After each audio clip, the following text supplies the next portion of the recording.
La Bible ne mentionne pas la masturbation, ni l'autosatisfaction, ni le sexe en solo comme on l'appelle parfois. Dans son silence sur le sujet, la Bible ne précise pas si la masturbation est un péché ou non.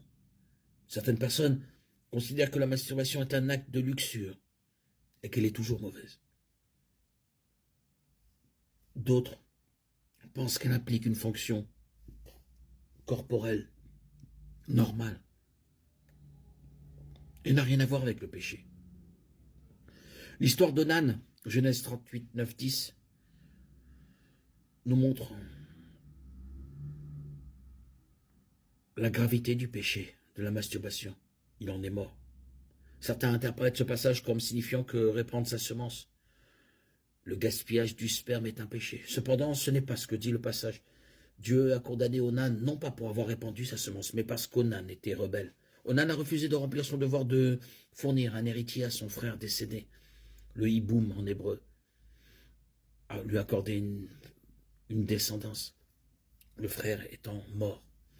Le passage ne parle pas de masturbation, mais de remplir une obligation familiale. Un deuxième passage parfois utilisé comme preuve que la masturbation est un péché est Matthieu 5, 27, 30. Jésus parle contre les pensées charnelles et dit ensuite « Si ta main droite t'incite à pécher », bien que la Bible ne parle nulle part explicitement de la masturbation, elle décrit le but des relations sexuelles. Selon 1 Corinthiens 7, 2, 5, que chaque homme ait des relations sexuelles avec sa femme et que chaque femme ait des relations sexuelles avec son mari. Que le mari s'acquitte de son devoir conjugal envers sa femme et la femme de même envers son mari. La femme n'a pas autorité sur son propre corps, mais le soumet à son mari. De même, le mari n'a pas autorité sur son propre corps, mais il le donne à sa femme. Ne vous privez pas l'un de l'autre, sauf d'un commun accord, et pour un temps, afin de vous consacrer à la prière. Puis retournez ensemble de peur que Satan ne vous tente par votre manque de maîtrise de soi. Ce passage contient ces vérités implicites dans Genèse 38, 9, 10, qui est un passage fréquemment associé à la masturbation.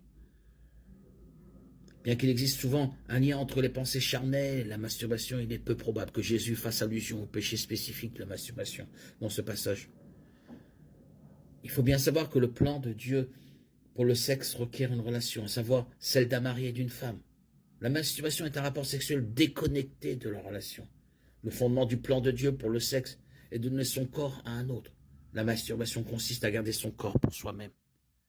La solution est à une période de privation et de se réunir.